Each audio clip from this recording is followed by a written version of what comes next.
नमस्कार साथियों, आप सभी का एक बार फिर से रघुवर जी के ट्रिक्स पर स्वागत है। और इस चैनल पर आप सब नए हैं तो एक बार सब्सक्राइब जरूर करें, क्योंकि ये चैनल आप सभी का अपना परिवार है और इस छोटे से परिवार को थोड़ा सा बड़ा बनाने में आप अपनी थोड़ी सी भागीदारी जरूर निभाएं। ठीक है, चलिए तो एक बार फटाफट से क्लास को लाइक और शेयर कर दीजिए और नए हैं तो सब्सक्राइब भी कर ही दीजिए। एक बार फिर से मैं आपको बता दूं कि अभी तक आप हमारे टेलीग्राम चैनल से नहीं जुड़े हैं तो एक बार फटाफट से जुड़ जाइए। टेलीग्राम चैनल की लिंक आपको डिस्क्रिप्शन में दे रखी है और वहां जाकर आप आराम से डाउनलोड कर सकते हैं। ठीक है, और वहां जाकर आप राजस्थान के ऑल नोट्स देखिए और उन्हें डाउनलोड करिए। नोट्स दोनों टाइप में उपलब्ध हैं, प्रिंटेड और हस्तलिखित। जो आपको अच्छे लगे वो आप डाउनलोड कर सकते हैं। ठीक है, और साइंस और हिंदी के भी नोट्स उपलब्ध हैं, तो जो भी विद्यार्थी चतुर्थ श्रेणी भर्ती की तैयारी कर रहे हैं उनके लिए बहुत ही बढ़िया कंटेंट के नोट्स हैं, तो आप उन्हें जरूर डाउनलोड करें। ठीक है, चलिए तो एक बार फटाफट से क्लास को लाइक और शेयर कर दीजिए और नए हैं तो सब्सक्राइब कर दीजिए। और आज अपना टॉपिक रहेगा मानव परिसंचरण तंत्र। ठीक है, चलिए क्वेश्चंस के माध्यम से पूरा टॉपिक कवर करेंगे। और आज अपना पहला प्रश्न है कि मानव रक्तदान के लिए कौन सा रक्त समूह सार्वभौमिक भौमिक दाता होता है? बताइए। यूनिवर्सल डोनर होता है। बताइए। क्वेश्चन नंबर 1 का एक बार फटाफट से आंसर कर दीजिए। क्या बी प्लस समूह, ओ समूह, ए बी समूह या फिर ए प्लस समूह? तो बताइए। क्वेश्चन नंबर 1 का एक बार फटाफट से आंसर कर दीजिए कि सार्वभौमिक दाता कौन होता है? तो कौन होता है? ओ समूह होता है। ऑप्शन नंबर बी है जो इसका राइट आंसर होगा। और ओ में भी कौन सा? ओ नेगेटिव होता है जो सार्वभौमिक होता है। ये बात आपको ध्यान में रखना है। ठीक है, और ए बी पॉजिटिव होता है, वो क्या होता है? सर्वग्राही होता है। ये बात भी आपको ध्यान में रखना है। ठीक है, चलिए अगला प्रश्न देखते हैं। और ओ समूह है जो देता किस किस को है? तो ए को देता है, बी को देता है, ए बी को और ओ को। ओ समूह सभी को देता है लेकिन लेगा सिर्फ ओ से ही है। ये बात भी आपको याद रखनी है। चलिए अगला प्रश्न देखिए। क्वेश्चन नंबर 2 क्या कह रहे हैं देखिए और फटाफट से आंसर करते जाइए कि हृदय से शरीर के अंगों तक रक्त ले जाने वाली वाहिनी क्या कहलाती है? ये आपको बताना है। कौन सी? हृदय से शरीर के अंगों तक ले जाने वाली वाहिनी क्या कहलाती है? क्या शिरा, धमनी, कोशिका या फिर उपयुक्त में से कोई नहीं? तो बताइए। क्वेश्चन नंबर 2 का एक बार फटाफट से आंसर कर दीजिए कि हृदय से शरीर के अंगों तक रक्त ले जाने वाली वाहिनी क्या कहलाती है? ये आपको बताना है। तो क्या कहलाती है? धमनी कहलाती हैं। ऑप्शन नंबर बी है जो इसका एकदम राइट आंसर होगा। ये बात आपको ध्यान में रखना है। ठीक है, चलिए और चलिए कोई बात नहीं। अगला प्रश्न देखिए। क्वेश्चन नंबर 3 क्या कह रहे हैं देखिए और फटाफट से आंसर करते जाइए कि मानव शरीर में सर्वाधिक मात्रा में पाई जाने वाली डब्ल्यूबीसी कौन सी है? ये आपको बताना है। कौन सी? बताइए। क्या बेसोफिल, न्यूट्रोफिल, मोनोसाइट या फिर इओसिनोफिल? तो बताइए क्या रहेगा आंसर? कि मानव शरीर में सर्वाधिक मात्रा में पाई जाने वाली डब्ल्यूबीसी आपको बतानी है। तो बताइए कौन सी है?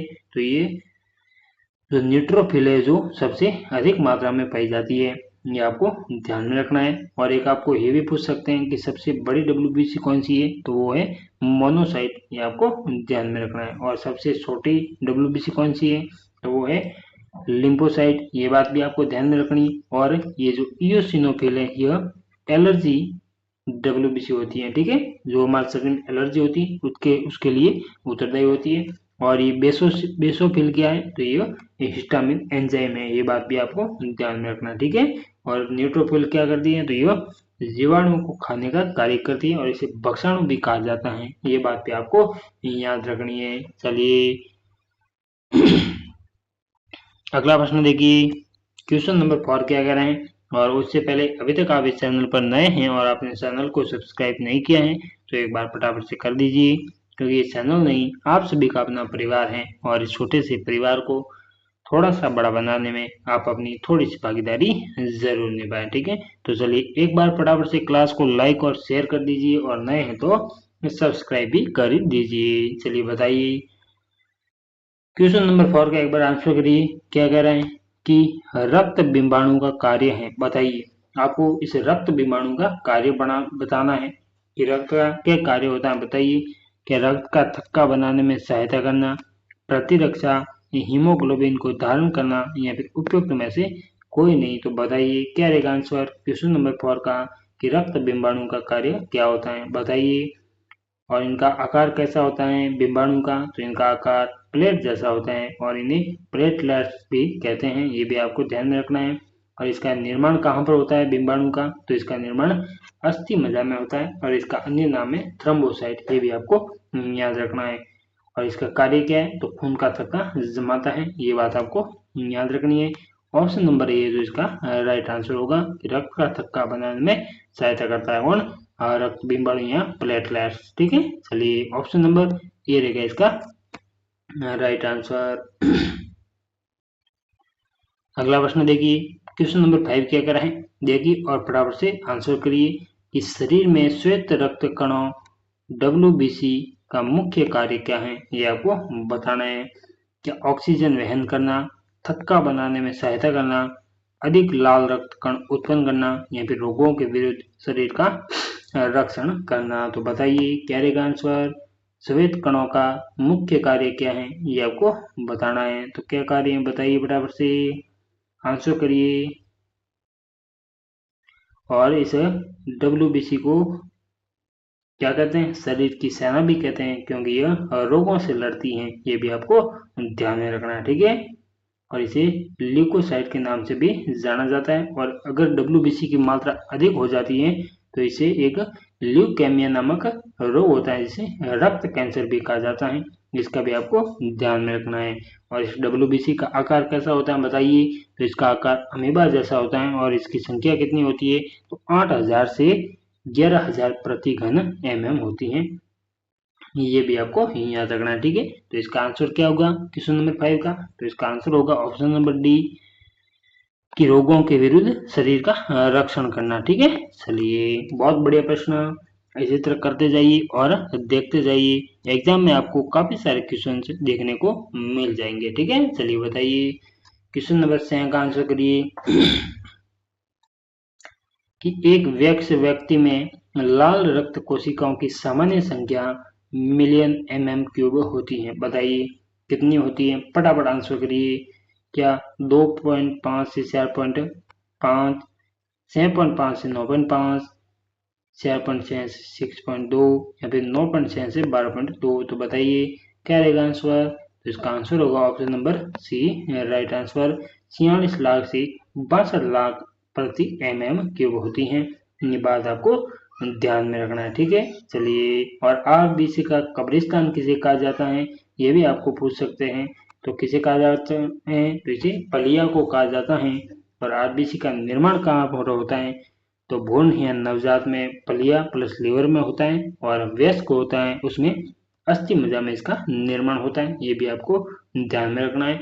और इस RBC का जीवन काल कितना होता है, तो इसका जीवन काल 120 दिन होता है और इसे इरिथ्रोसाइट के नाम से भी जाना जाता है, ये भी आपको ध्यान में रखना है। और एक और पॉइंट है कि स्तनधारी की RBC में केंद्रक नहीं होता। ठीक है, ये बात आपको ध्यान रखनी, और इसमें 2 अपवाद है, ऊंट और लामा, इन दोनों में पाया जाता है, ये बात भी आपको ध्यान होनी चाहिए। ठीक है, चलिए अगला प्रश्न देखिए, क्वेश्चन नंबर 7 क्या कह रहे हैं कि निम्नलिखित में से कौन सी रक्त कोशिकाएं एंटीबॉडी का निर्माण करती हैं, बताइए। क्या इयोसिनोफिल, बेसोफिलस, लिम्फोसाइट, या फिर मोनोसाइट। तो बताइए क्या रहेगा आंसर, कौन सी रक्त कोशिकाएं एंटीबॉडी का निर्माण करती है, तो वो है लिम्फोसाइट, ऑप्शन नंबर सी रहेगा इसका राइट आंसर। ठीक है, और ये कुल WBC का 20% भाग होती है, और ये लिम्फोसाइट है जो सबसे छोटा WBC है, ये भी आपको ध्यान में रखना, और ये घातक होती है। ठीक है, चलिए और लिम्फोसाइट 2 प्रकार की होती है, बी लिम्फोसाइट और टी लिम्फोसाइट, ये भी आपको ध्यान में रखना है। और इस बी लिम्फोसाइट का निर्माण कहाँ पर होता है, तो इसका निर्माण अस्थि मज्जा में होता है, और इस टी लिम्फोसाइट का भी निर्माण अस्थि मज्जा में होता है, और यह प्रशिक्षण किसको देती है, तो थाइमस ग्रंथि को देती है, ये बात भी आपको ध्यान में रखना है। ठीक है, चलिए अगला प्रश्न देखिए, क्वेश्चन नंबर 8 क्या कह रहे हैं कि रक्त वाहिकाओं के अंदर खून का थक्का जमने से कौन रोकता है, ये आपको बताना है। क्या हिपेरिन, सीरोटोनिन, फाइब्रिनोजन या फिर फाइब्रिन। तो बताइए क्वेश्चन नंबर 8 का एक बार फटाफट से आंसर कर दीजिए कि रक्त वाहिकाओं के अंदर खून का थक्का जमने से कौन रोकता है। बहुत बढ़िया प्रश्न। तो आप सभी को पता है कौन रोकता है। तो ये हिपेरिन होता है जो खून का थक्का जमने से रोकता है, ठीक है। और यह वाहिनिकाओं में बहता है तो इसे जमने से रोकता है खून को, ठीक है। कहाँ पर बहता है, वाहिकाओं में बहता है, ठीक है। और ये क्या है, एक स्पंदक के रूप में कार्य करता है। ये बात आपको ध्यान में रखनी है, ठीक है। और ये फाइब्रोजन और फाइब्रिन ये क्या है, तो ये प्लाज्मा है, ठीक है। और ये खून का थक्का जमने में सहायक प्रोटीन भी है। ये भी बात आपको ध्यान में रखनी है। चलिए अगला प्रश्न देखिए, क्वेश्चन नंबर 9 क्या कह रहे हैं देखिए और फटाफट से आंसर करिए कि हृदय से शरीर के विभिन्न भागों तक रक्त ले जाने वाली रक्त वाहिकाओं को कहा जाता है। तो क्या कहा जाता है बताइए, फटाफट से आंसर करिए। क्या रहेगा आंसर, क्या धमनियां, शिराएं, सेप्टम या फिर कोशिकाएं। तो बताइए क्या रहेगा आंसर क्वेश्चन नंबर 9 का। तो कौन ले जाती है, तो धमनियां ले जाती हैं। ऑप्शन नंबर ए है जो इसका राइट आंसर होगा। और ये शरीर के गहराई में स्थित होती है और इसकी भित्ति मोटी होती है और इसमें कपाट नहीं होते हैं। ये बात भी आपको ध्यान में रखना है। और शरीर की सबसे बड़ी धमनी कौन कौन सी होती है, तो महाधमनी होती है। ये भी आपको ध्यान में रखना है, ठीक है। चलिए अगला प्रश्न देखिए, क्वेश्चन नंबर 10 क्या कह रहा है, आंसर करिए फटाफट से। बहुत बढ़िया प्रश्न है। बताइए कि निम्नलिखित में से किस रुधिर कणिका को एरिथ्रोसाइट कहा जाता है। अभी मैंने जस्ट आपको किसे बताया था, तो किसे कहा जाता है। क्या श्वेत रुधिर कोशिका, लाल रुधिर कणिका, प्लेटलेट्स या लिम्फोसाइट। तो बताइए क्या रहेगा आंसर, किसे इरिथ्रोसाइट कहा जाता है। तो ये लाल रुधिर कणिका को कहा जाता है। और इस श्वेत रुधिर कोशिका को क्या कहा जाता है, वैसे ल्यूकोसाइट कहा जाता है। और प्लेटलेट्स को क्या कहा जाता है, तो इसे थ्रोम्बोसाइट कहा जाता है। ये बात आपको ध्यान में रखनी है। और ये लिम्फोसाइट क्या है, तो ये सबसे छोटी WBC है, ठीक है। ये बात आपको याद रखनी है। चलिए अगला प्रश्न देखिए, 11 नंबर क्वेश्चन क्या कह रहे हैं देखिए और आंसर करिए कि एलर्जी के दौरान किन श्वेत रक्त कणिकाओं की संख्या में वृद्धि हो जाती है, ये आपको बताना है।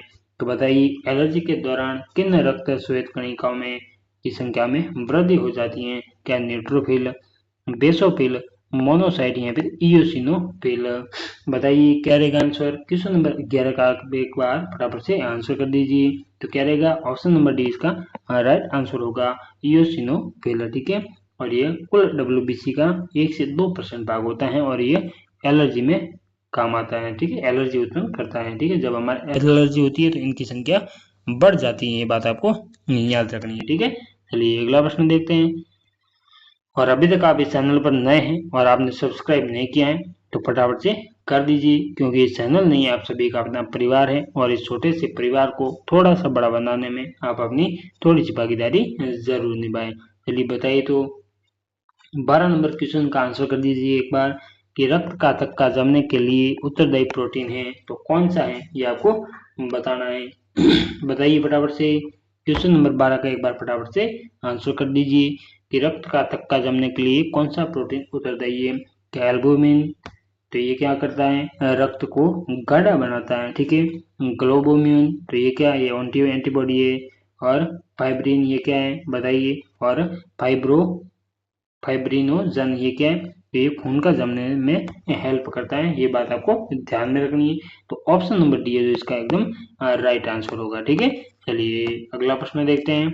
क्वेश्चन नंबर 13 क्या कह रहे हैं देखिए और फटाफट से आंसर करिए कि यदि एक पिता का रक्त वर्ग ए है और माता का ओ हो तो बताइए कि उनके पुत्र का निम्नलिखित में से कौन सा वर्ग हो सकता है, ये आपको बताना है।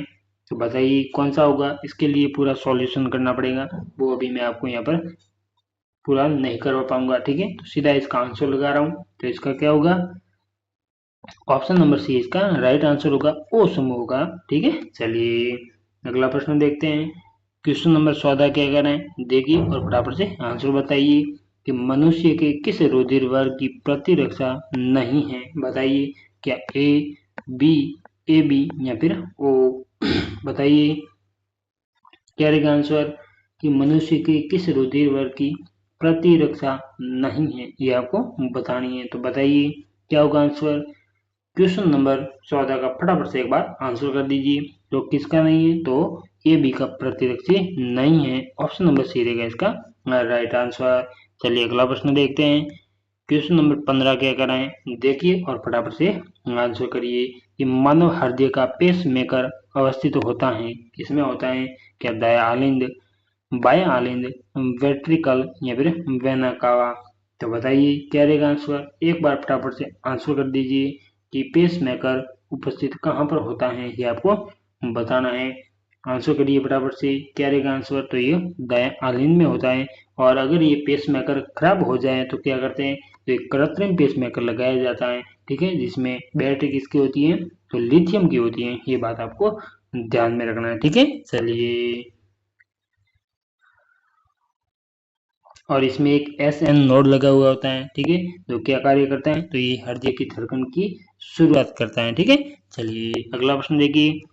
क्वेश्चन नंबर 16 देखिए और फटाफट से आंसर करिए कि दायां आलिंद एवं दायां नीले के बीच कौन सा कपाट पाया जाता है, ये आपको बताना है। तो बताइए किसके दायां आलिंद और दायां नीले के बीच में पूछा है। तो क्या होगा आंसर।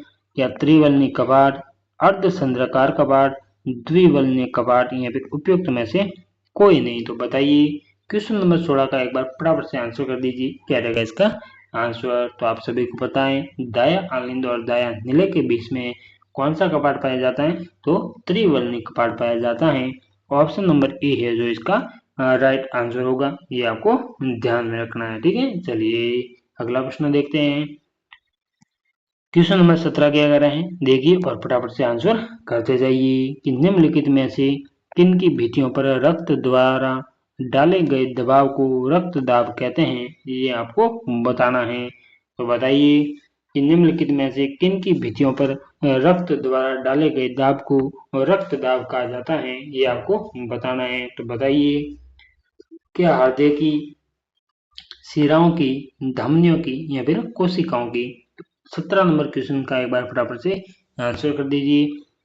बहुत बढ़िया प्रश्न है, बताइए क्या रहेगा आंसर। और बीपी किस धमनी से मापी जाती है, ये भी आप बता दीजिए। तो वो ब्रैंकियल धमनी से मापी जाती हैं। और मापने वाले यंत्र को क्या कहते हैं, तो उसे स्पेग्नोमीटर कहा जाता है। ये बात भी आपको ध्यान में रखनी है, ठीक है।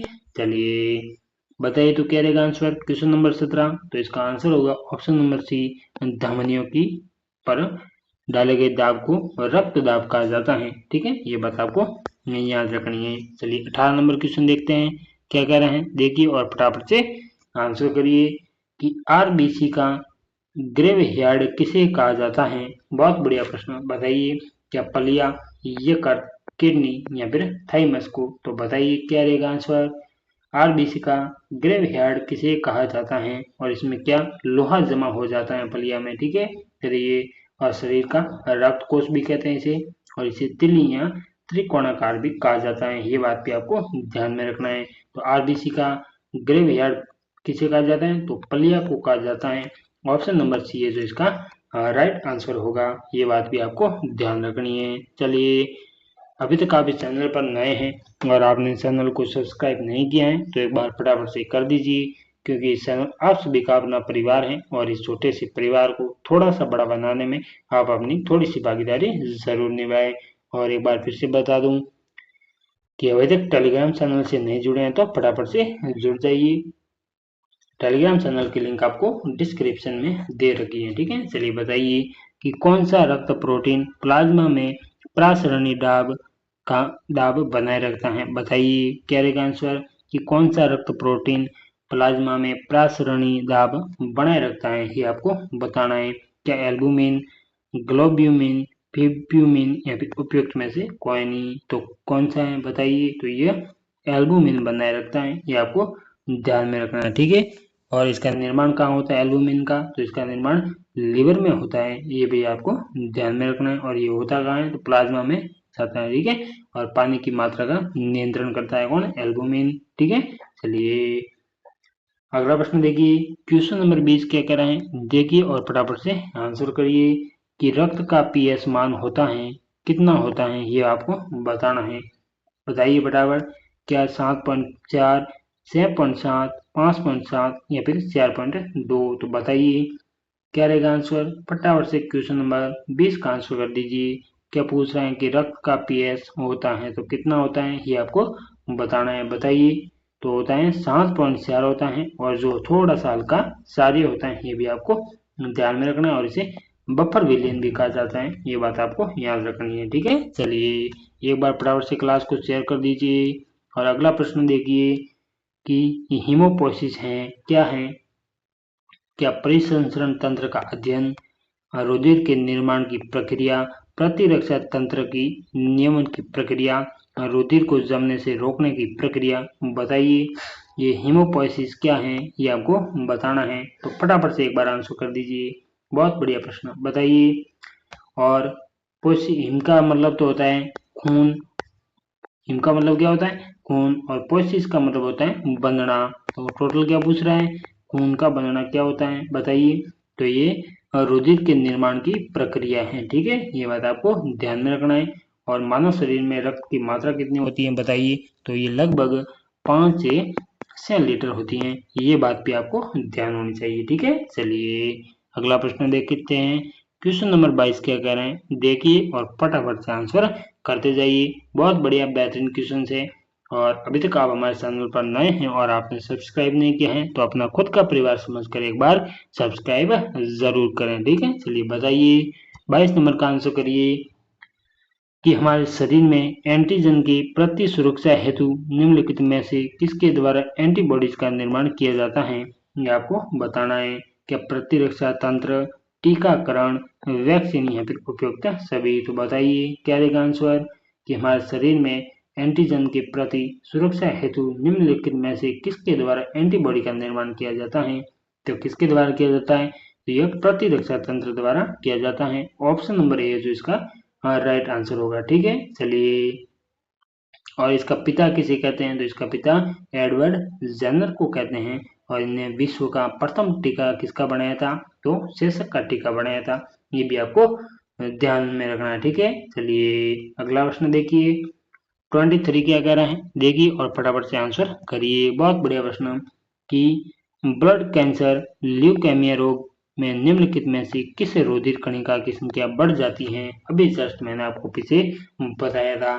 तो बताइए ल्यूकेमिया रोग में किसकी संख्या बढ़ जाती है। फटाफट से एक बार आंसर करिए। क्या आरबीसी, प्लेटलेट्स, डब्ल्यूबीसी या फिर लिम्फोसाइट की? तो बताइए 23 का एक बार फटाफट से आंसर कर दीजिए। क्या रहेगा आंसर। तो मैंने आपको जस्ट अभी बताया था कि इसमें डब्ल्यूबीसी की संख्या बढ़ जाती है, जिसे ल्यूकेमिया या रक्त कैंसर के नाम से जाना जाता है। ठीक है, चलिए अगला प्रश्न देखते हैं। 24 क्या कह रहे हैं, देखिए और फटाफट से आंसर करिए। और आज का अपना सेकंड लास्ट क्वेश्चन है। देखिए क्या कह रहे हैं कि आर एस कारक निम्नलिखित में से किसके लिए उत्तरदायी होता है, ये आपको बताना है। तो बताइए आर एस कारक किसके लिए उत्तरदायी होता है। क्या एड्स के लिए, सिकल सेल एनीमिया के लिए, इरिथ्रोब्लास्टोसिस पिटिलिस के लिए या फिर टर्नर सिंड्रोम के लिए? तो बताइए 24 का आप एक बार फटाफट से आंसर कर दीजिए। बहुत बढ़िया प्रश्न। क्या रहेगा आंसर, फटाफट आंसर कर दीजिए कि आर एस कारक किसके लिए उत्तरदायी है। तो ये इरिथ्रोब्लास्टोसिस पिटिलिस के कारण होता है। ठीक है, इसमें क्या होता है, पिता तो आर एस पॉजिटिव होता है और माता आर एस नेगेटिव होती है। इनमें प्रथम संतान जो सामान्य होती है, लेकिन दूसरी संतान गर्भ में ही मर जाती है, ये बात आपको ध्यान होनी चाहिए। ठीक है, चलिए। और इसमें इसका इलाज क्या होता है, तो इसमें प्रथम संतान के बाद माँ को आरएस का टीका लगाया जाता है। ठीक है, चलिए अगला प्रश्न देखते हैं। 25 क्या कह रहे हैं, देखिए और आंसर करिए। आज का अपना अंतिम प्रश्न है। ठीक है, चलिए बताइए कि एस ए नोड को हृदय का पेसमेकर कहा जाता है, जिसके खराब होने पर कार्डियोलॉजिस्ट द्वारा इसके स्थान पर जिस बैटरी का प्रयोग किया जाता है वह बनी होती है, किसकी बनी होती है, बताइए। बहुत ही इंपॉर्टेंट क्वेश्चन है। और अभी मैंने आपको जस्ट पीछे बताया था, तो किसकी बनी होती है, क्या सोडियम, लिथियम, पोटेशियम या फिर हीलियम की? तो बताइए 25 का एक बार फटाफट से आंसर कर दीजिए, क्या रहेगा आंसर। तो मैंने जस्ट आपको पीछे बताया है कि ये किसकी बनी होती है, तो ये बैटरी लिथियम की बनी होती है। तो ऑप्शन नंबर बी है जो इसका राइट आंसर होगा। ठीक है, तो ये थे अपने आज के 25 क्वेश्चंस। कैसे लगे आपको, एक बार कमेंट बॉक्स में कमेंट करके ज़रूर बताएं। और इस चैनल पर आप सब नए हैं और अभी तक आपने चैनल को सब्सक्राइब नहीं किया है तो अपना खुद का परिवार समझकर एक बार सब्सक्राइब जरूर करें। ठीक है, चलिए, और अभी तक आप हमारे टेलीग्राम चैनल से नहीं जुड़े हैं तो एक बार फटाफट से जुड़ जाइए। टेलीग्राम चैनल की लिंक आपको डिस्क्रिप्शन में दे रखी है, वहां जाकर आप आराम से ज्वाइन कर सकते हैं। और वहां पर आपको राजस्थान के ऑल नोट्स और साइंस प्लस हिंदी के भी ऑल नोट्स आपको बिल्कुल फ्री में दिए जा रहे हैं, तो आप उसका फायदा जरूर उठाएं और अपने दोस्तों को बताएं नहीं तो उन्हें भी बताएं। ठीक है, तो हमारे साथ में जुड़ने के लिए आप सभी का बहुत बहुत धन्यवाद। आज के लिए इतना ही, बाकी का पढ़ेंगे कल।